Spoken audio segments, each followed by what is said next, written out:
Ouviremos agora Danúzia Arantes, Unicamp, Trasol Soluções em Energia.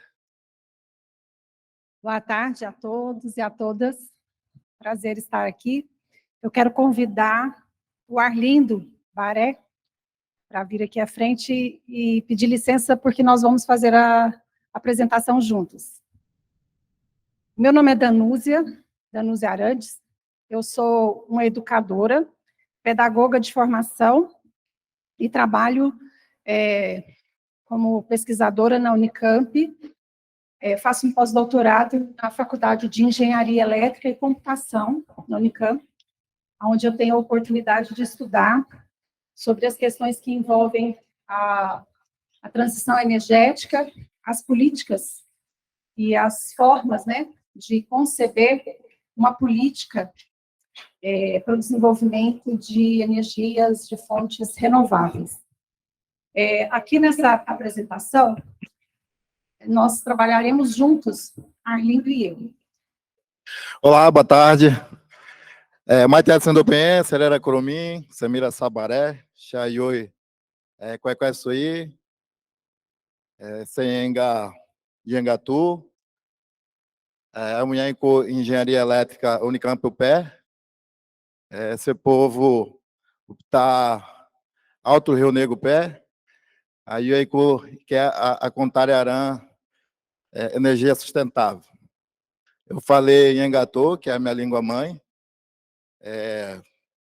Muito boa tarde, eu sou Arlindo, sou do povo Baré, sou da terra indígena Quequé Marabitana, atualmente sou graduando em Engenharia Elétrica na Unicamp, e hoje estamos aqui para trazer uma outra narrativa, né? O professor trouxe bem as questões mais técnicas ali, informações importantes que, de fato, trazem realmente, enriquecem, né, as informações para que a gente possa acrescentar aqui na nossa pesquisa. O que a gente quer abordar aqui? As pessoas que vão, de certa forma, lidar com essa pesquisa, né? Cuidar dessas pessoas, né? E aí trabalhar um pouco, professor, engenharia e sociedade, né? A gente fala muito no quadrado das engenharias, esquece que a engenharia ele tem que pensar um pouco mais no lado de quem vive naqueles lugares, né? Então, pode depois do vídeo, coloca depois do vídeo. Volta lá.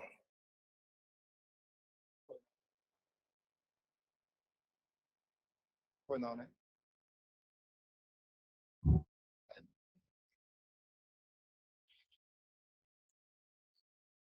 Nós estamos aqui há milhares de anos. E, apesar de tudo, continuamos firmes, fortes, em pé. Você pode fingir que não se importa, que não vê. Mas estamos aqui, lutando há muito tempo, e mais do que nunca, contra o tempo.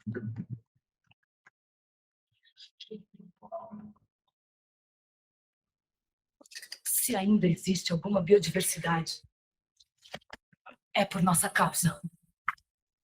Se chove na cidade ou no campo, também é por nossa causa. Se a medicina tem onde pesquisar novas curas, é porque estamos aqui. Mas não dá mais para sermos ignorados, para passar a vida com gente, tentando derrubar a gente.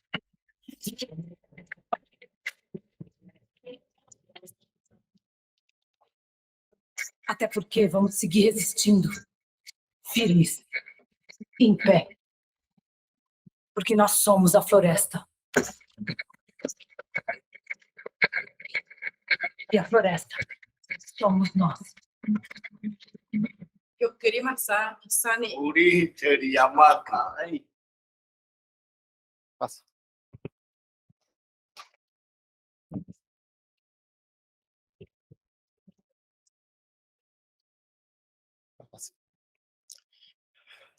Aqui, a gente inicia com uma espécie de agenda, né? A gente vai pautar muito o meu lugar de fala, né? Hoje eu deixo de ser objeto de estudo, passo a ser o sujeito de estudo quando acesso à universidade e a área que eu estudo atualmente, que é, né, energia sustentável. Mais do que isso, né? Eu acho que entender a plataforma universidade e, a partir disso, né, no campo de pesquisa, atuar naquilo que a gente chama aqui o design da pesquisa, iniciando da nossa agenda. Como eu falei, eu sou de São Gabriel da Cachoeira, uma área, vamos falar de uma área de aproximadamente 109 mil, né? 109 mil e 109 milhões e 101 mil quilômetros quadrados, uma população de 47.031 pessoas, e dessa população de 47 mil, 97,9% são indígenas, né? Então, é a cidade mais indígena do Brasil, e aí tem a densidade, a escolarização, segundo o IBGE, de 2010, tem o IDH também, de 2010, a mortalidade ali. Então, a gente se preocupou também em trazer esses dados, porque, de certa forma, esses dados, para quem está acompanhando, é de 2010. A nossa maior dificuldade na nossa região é exatamente de trazer dados atualizados, né? Então, e aqui eu coloco como ancestralidade, pode voltar lá, realmente a necessidade do porquê eu fui buscar a universidade. Eu, com 2 anos, perco meu pai e minha mãe, que eu chamo da pandemia da malária, né? E aí, eu me lembro que meu avô falou assim: a malária não é uma doença do indígena, se fosse, porque meu avô era curandeiro, né? Era pajé, ele curava, né? Na lógica da nossas, eu diria, da nossa sabedoria, as doenças indígenas, né? E aí chega uma doença não indígena, ele não conseguiu curar. E aí eu fazia essa reflexão com ele. Ele falou que não podia curar a malária porque a malária era uma doença do não indígena, do colonizador.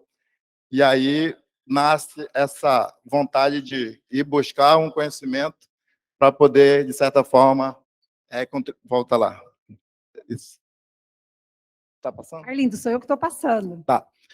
E aí, a partir disso, eu busco essa, mais do que a ideia de buscar o conhecimento, era uma missão que foi passada pelo meu avô, né? Meu avô, ele dá uma missão de acessar a universidade para, de certa forma, trazer algo diferente, né? Como eu falei, eu estou falando aqui de uma lógica, de uma narrativa minha, né? E aí eu saio da minha aldeia, que é a comunidade, né? E vou para a Unicamp, né? Em 2019. Em 2019, quando eu chego na Unicamp, eu me deparo com a pandemia novamente. E aí vem uma outra, mais uma reflexão sobre o meu povo, né? E lá, o meu povo, primeiro que não tinha informação, né, atualizada, né? Lá não tem uma democratização da informação. As informações que chegam de acordo, né, com o interesse, eu diria, dos setores que estão ali atuando naquele ambiente. Então, a partir disso, eu falei, nossa, mais uma vez eu tenho que, né, me apropriar dos conhecimentos que tem na universidade para poder dar, eu diria, de certa forma, uma contribuição a partir do acesso à universidade. E aí eu encontro essa disciplina letiva lá na Faculdade de Engenharia Elétrica, onde eu conheço a minha orientadora e o meu orientador, o doutor Luiz, que me deu autonomia, que eu falo uma autonomia intelectual, né? Porque muitas das vezes chega na universidade, o professor está estudando uma área, ele te funila, né? Ele te coloca na direção daquilo que ele está estudando. Ele não te dá uma autonomia intelectual para pensar a partir da tua lógica, né? Da tua narrativa e do teu contexto, da tua vivência, para poder contribuir com aquilo que a gente considera, né, ciência. Então, eu encontrei nessa disciplina as pessoas que me deram autonomia de pensar de como eu construí, eu diria, essa pesquisa aí, né? Vai passar. E aí, nessa disciplina, eu apresento um projeto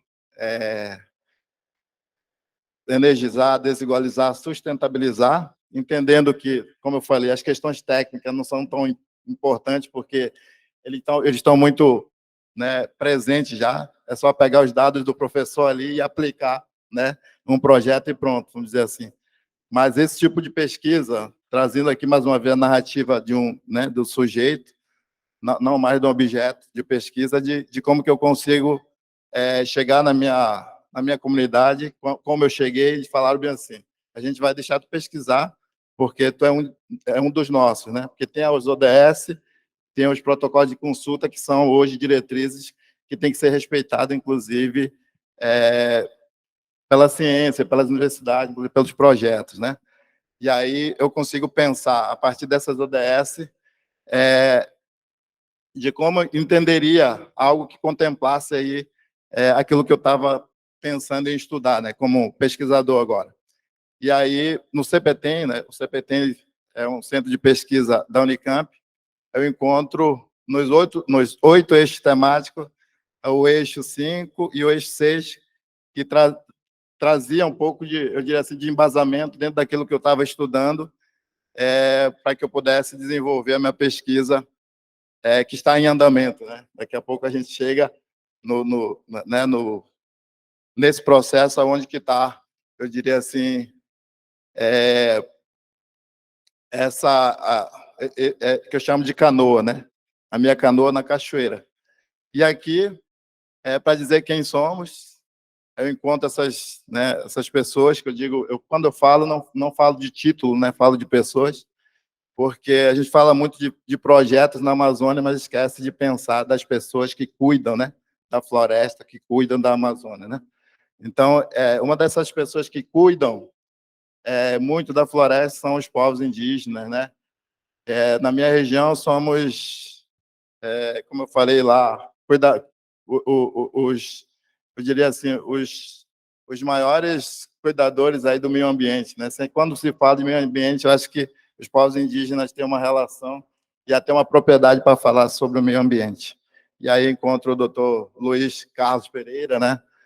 É o coordenador do CPTEM, a doutora Danúzia, a professora Artionca, que é uma antropóloga, que trabalha também com projetos sustentáveis com povos indígenas, o Rafael, que também já fez um projeto muito parecido com o do professor, o João Ito, que também já fez, a Ana Carolina, que estuda os povos indígenas, uma antropóloga, e aqui sou eu, um aventureiro no lugar, num espaço diferente, mas que é muito necessário para poder, de certa forma, contribuir com o meu povo, contribuir com aquilo que a gente vai buscar, que eu falo assim, na plataforma de uma das melhores universidades da América Latina, né? A terceira melhor universidade da América Latina e a segunda melhor universidade do Brasil, que é a Unicamp.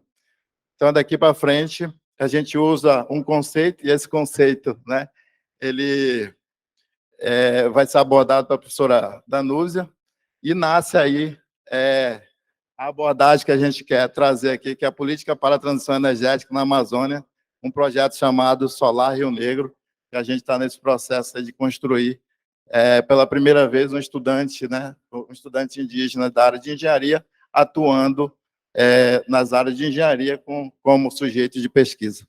Tá bom? É isso. Obrigado. Parabéns, Arlindo. Dando continuidade à nossa exposição, nós temos 12 minutos, eu vou procurar ser fiel. 2 minutos? É que nós estamos aqui 2 em 1. Estamos terminando os primeiros 15 minutos e agora a segunda parte da apresentação. Achei que fosse importante nós apresentarmos para vocês essa narrativa, essa construção, esse processo. Falar sobre a política pública para a transição energética na Amazônia e trazer aqui reflexões que contemplam as mais profundas e mais clássicas ou mais contemporâneas questões da sustentabilidade e esquecer a essência de quem mora na Amazônia, do povo da Amazônia, seria contraditório com o que nós propusemos fazer aqui. Então, tomamos a liberdade de trabalhar nesse espaço, dessas 2 exposições, esse exercício de construção gradativa, do ser que ensina, do ser que aprende, do ser que aprende, do ser que ensina. E é nesse diálogo e nessa intersetorialidade e nessa construção interdisciplinar que nós estamos juntos com o Arlindo Baré e toda a comunidade da região do Alto Rio Negro num processo de desenvolvimento de uma pesquisa interdisciplinar. Como eu disse no início, eu sou pedagoga, educadora de formação e estudo nessa área de transição energética, juntamente com os grandes especialistas da área técnica. Mas ali nós desenvolvemos pesquisas sobre a gestão do conhecimento interdisciplinar e como o pensamento sistêmico, como que a interdisciplinaridade, ela contempla e ela contribui com o nosso processo formativo, com as nossas pesquisas e com a condução das pesquisas interdisciplinares. E foi assim que nós nos concebemos como grupo de trabalho. Tem mais pessoas envolvidas nessa pesquisa, estão inseridas em outros contextos, em outras etapas, mas aqui nós trouxemos a representatividade de uma equipe que conversa interdisciplinarmente, para alcançarmos, então, esse objetivo de realizar os estudos de viabilidade para a formulação e implantação de uma política pública interdisciplinar de intervenção social denominada Solar Rio Negro, em áreas remotas de terras indígenas. Então, nós nos reunimos para isso, né? E nesse processo metodológico, nós buscamos olhar para essa realidade, tendo o CPTEM, que é o Centro Paulista de Estudos da Transição Energética, onde todos nós pesquisamos, olhar para essa realidade, para esse problema que se apresenta no contexto do Alto Rio Negro, para as comunidades que ali se encontram, com a necessidade da eletrificação, mas também com a pergunta, né, de que eletrificação é essa, para quê, por quê, para quem, qual é a realidade estudada. Então, embasada na epistemologia da interdisciplinaridade e ancorada em dois eixos estruturantes, duas grandes linhas de pesquisa dentro do Centro Paulista de Estudos da Transição Energética, a linha 5, que é Educação, Formação e Capacitação para a Sustentabilidade Ambiental, que é uma linha de pesquisa que eu atuo, e a linha 6, que é a linha de transição para as energias renováveis e bioenergia, que é uma linha que eu também atuo com um dos projetos, que a gente dá sequência a esse estudo. Falando um pouco desse processo da pesquisa interdisciplinar, sem o interesse de aprofundar sobre essa questão aqui, mas trazendo para vocês um overview também, no sentido da compreensão, então nós partimos de uma emergência de um novo campo, na perspectiva do movimento da interdisciplinaridade que propicia a transdisciplinaridade na pesquisa. E o que nós queremos com isso? Nós propomos, na convergência das diversas áreas de conhecimento, a compreensão da realidade que permite a tomada de decisão. Nós buscamos a integração dos atores envolvidos no processo de formulação de políticas públicas e a definição dos eixos estruturantes e as ações para a implantação dessa governança. Então, nós olhamos para um cenário, olhamos para uma realidade onde é possível pensar o contexto da inovação num movimento que nós denominamos, a partir dos estudos e pesquisas, da hélice quíntupla da inovação. E aqui, por trás desse movimento da discussão da quinta hélice da inovação, nós temos um processo de transgressão da tríplice hélice da inovação, a quarta hélice da inovação e a quinta hélice da inovação. E trabalhamos com as questões que envolvem o conceito de ambiente e sociedade para esse movimento e para esse desenvolvimento do que nós pretendemos colaborar enquanto processo inovador nessa pesquisa, nos dados levantados, nas análises desses dados e, sobretudo, na implantação e na manutenção dessa política. Trazemos aqui também, dentro desse espaço de formulação, a ideia, né, a compreensão de como essa política ela pode ser melhor trabalhada. Então, nós nos aportamos também nos estudos de um pesquisador que trata dos ciclos de políticas públicas, Seixi, onde ele parte da identificação do problema, a formulação da agenda, a formulação de alternativas, a tomada de decisão, implementação, avaliação e extinção. E aqui nós reconhecemos que é importante, nesse exato momento, dentro desse fórum, com os interlocutores que estão aqui, nós entendemos que é importante essa identificação dos atores, nós precisamos reconhecer quais são esses recursos, quais são as áreas de conhecimento que estão integradas e que movimentarão todos os eixos estruturantes dessa pesquisa. E aqui nós destacamos algumas das áreas interdisciplinares que já se fazem presentes no nosso processo de investigação, que é a educação interdisciplinar, as engenharias, a antropologia, a sociologia, as políticas públicas, a economia, tecnologias, entre outras áreas que também vão surgindo na demanda, na medida em que os estudos vão acontecendo. Precisamos levar em consideração os recursos materiais, financeiros, e também os objetivos do desenvolvimento sustentável. Foi muito interessante, né, quando ainda lá na disciplina, quando o Arlindo, quando eu conheci o Arlindo, vi o Arlindo, falei com o Arlindo pela primeira vez, eu era professora responsável por essa disciplina, é uma eletiva lá dentro da Faculdade de Engenharia, ela tem grandes temas da atualidade, direitos humanos, tecnologia e sustentabilidade, e aqui nós desenvolvemos uma disciplina com muita experimentação, onde todos os alunos deveriam, ao término dessa disciplina, formular um projeto e que vislumbrasse a implantação desse projeto. E que esse projeto ele deveria ser um projeto interdisciplinar e que também levasse em consideração os objetivos do desenvolvimento sustentável. Então, num primeiro momento, o Arlindo enxergou, juntamente com duas pessoas que trabalharam com ele esse projeto, eles enxergaram que era um projeto muito ancorado nos ODS 4, 7, 10, 11 e 17. E hoje, já com a pesquisa bastante estruturada junto da equipe do CPTEM, ele já tem a condição de olhar, né, para esse processo da investigação e reconhecer que os 17 Objetivos do Desenvolvimento Sustentável estão ladeados e interligados com aquilo que se propõe na pesquisa. Bom, e aqui nós temos o locus da pesquisa, né, onde já foi feito todo um levantamento inicial, levando em consideração o espaço geográfico, o território por onde nós vamos pesquisar, trabalhando com as comunidades. Aqui nós estamos falando de uma região que eu ainda não conheci pessoalmente, vou conhecer agora no final de abril para o mês de maio, quando nós visitaremos essa região para um trabalho de campo, e vamos percorrer esse caminho onde a setinha aí à minha esquerda está demonstrando, né? E aí, nesse processo da pesquisa, o que nós já temos aqui de alguns resultados, né? Um trabalho muito bem feito, um trabalho pontual, que foi realizado com os sujeitos da pesquisa interdisciplinar dentro da Amazônia. A realização da consulta prévia e a carta de anuência. Nós começamos por lá. Para nós é importante refletir essa questão com vocês. É o de dentro para fora. Não somos nós indo lá pedir licença para fazer o que nos interessa. O Arlindo, como um estudante indígena, também pesquisador no CPTEM, dentro da Amazônia, conversando com o seu povo, dialogando sobre as suas questões, identificando os seus problemas, daquilo que eles querem conversar com a universidade. E aqui foi feito esse trabalho, né, sob a liderança do Arlindo, contando com a participação de uma outra acadêmica nossa lá da engenharia.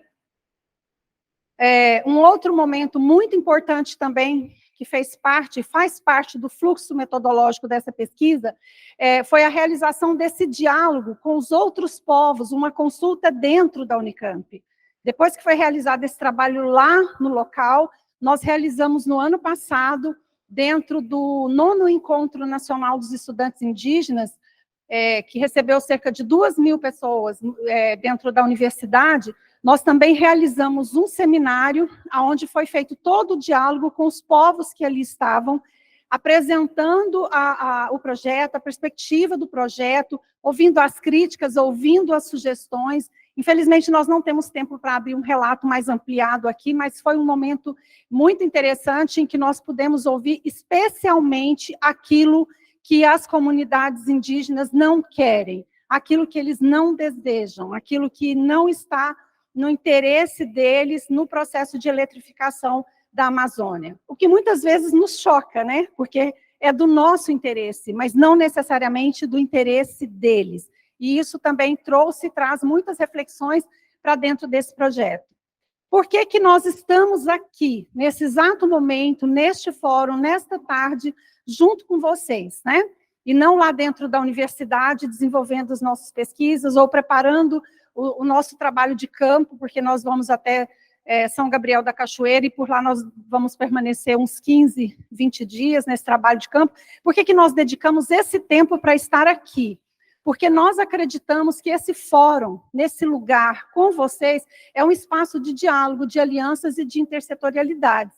E nós buscamos isso aqui. Nós esperamos que essa conversa, que essa nossa narrativa, que esse nosso processo metodológico, do que nós estamos aqui tentando, né, mostrar para vocês, sirva de interesse, de vontade, para que vocês possam dialogar, questionar, sugerir, apontar caminhos e se reconhecerem também no processo, especialmente aqueles que são deste lugar, né? Porque nós estamos percorrendo esse ciclo, né, desse planejamento de formulação de uma política pública que leve em consideração a formação de uma agenda que seja de interesse factível dessa gente, desses povos, dessas comunidades indígenas. E para essa formulação de alternativas e tomadas de decisão, em que nós possamos partir para uma implementação em que a comunidade indígena, as comunidades isoladas, não se sintam mais isoladas sendo eletrificadas. Também não tenho tempo para desenvolver esse pensamento e fazer essa abordagem até um tanto filosófica com vocês, mas eu vou trazer uma imagem rápida aqui, bem emblemática, que mexeu muito com o nosso papel de pesquisador, quando essa imagem aqui, que tem o Arlindo e a Leila, né, olhando para esses módulos fotovoltaicos encostados em uma das comunidades que eles foram, e os relatos que tem por trás disso daí. Nem pode ser considerado módulos abandonados na comunidade, com a capacidade, com a possibilidade de fazer uma logística reversa. Ou seja, se for para fazer isso aqui, esquece. Não precisa trazer mais lixo para inundar a nossa mata, né? As nossas matas. Então, tem várias questões que envolvem os dados dessa pesquisa que nos remete a dizer, aqui é um lugar importante de diálogo, aqui nós podemos ouvir e colher dados importantes junto com vocês, especialmente com os painelistas que estão conosco aqui nesse espaço, que têm experiência com pesquisa nessa região, levando em consideração que nós estaremos lá final de abril para a primeira quinzena de maio, realizando atividades de campo, o que já temos de dados que podem ser também trabalhados, que podem ser também integrados a essa pesquisa, que tecnologias são essas, que equipamentos, que produtos e serviços que precisam ser considerados para levar para esse espaço, o que nós podemos considerar de inovação, né? Que inovação poderá ser feita em produtos, em serviços, e que tecnologias poderão ser testadas, experimentadas, olhar também para a questão da logística dessa instalação, manutenção, essa logística reversa, que nós já sabemos que é de uma grande dificuldade, já foi relatado anteriormente. Temos um foco muito especial para a capacitação e implantação desses sistemas fotovoltaicos, para assegurar que toda a comunidade ela tenha acesso a essa eletrificação, mas que ela também saiba lidar com essas questões de aprendizagem. Então, esse eixo 5 de pesquisa do CPTEM, nós temos várias frentes de trabalho, inclusive eu coordeno um programa interdisciplinar de pesquisa e extensão dentro da Unicamp, que é uma base de produção de material didático também, que vai poder ser bastante trabalhado junto com essas comunidades, e pensar e encaminhar esse processo de governança para esse trabalho lá no Rio, no Solar Rio Negro, né? Aqui nós temos a questão geográfica também, do espaço por onde nós vamos pesquisar.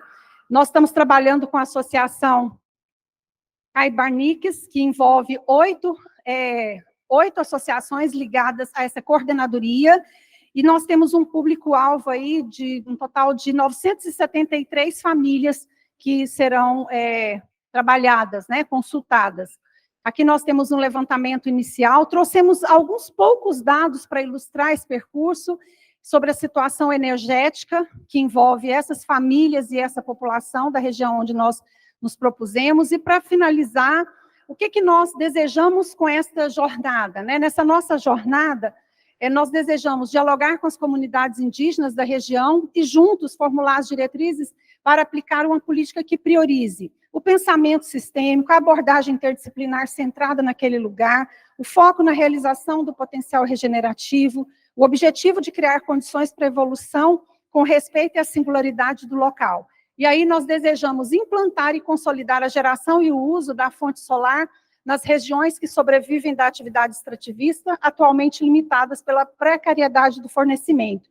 E com isso a gente pretende também contribuir para o desenvolvimento dessas cadeias produtivas, preservando seus recursos naturais e fazendo com que essas terras indígenas e os povos que vivem nessa região tenham a oportunidade desse desenvolvimento a partir da perspectiva de vida e desenvolvimento que eles desejam, dentre outros dados que poderão ser levantados junto com essa comunidade. Hoje nós temos integrados, e já encerrando aqui a nossa apresentação, nós temos integrados a esse projeto, que a base é o Campo Sustentável da Unicamp, o Centro Paulista de Estudos da Transição Energética, a própria Unicamp, né, como instituição apoiadora, e as entidades que já estão parceiras do programa. O Fórum Permanente de Energia, liderado pelo professor Rubens, porque o professor Luiz Carlos nos contou, né, e participamos juntos aí desse processo da entrada da Unicamp também, na pessoa do professor Luiz Carlos e da professora Artionca, no Fórum Permanente da região. Sobre o processo de elaboração, que constrói esse percurso metodológico, eu trouxe aqui três referências de base, assim, que orientou a nossa exposição aqui. Em 2020, eu fui convidada pela ABGD para desenvolver um estudo sobre políticas públicas em geração distribuída de energia, por uma experiência anterior que eu tive num outro estado, do Programa Goiás Solar. Então, tem esse material produzido, onde tem uma proposição da formulação e implementação de uma política pública, que está considerado no processo, o livro, né, do Campo Sustentável, o modelo de inovação para gestão energética para a América Latina, e algumas outras produções que nós fizemos também. Muito obrigada, agradecemos a oportunidade e ficamos, assim, à disposição, caso tenham dúvidas, sugestões, críticas.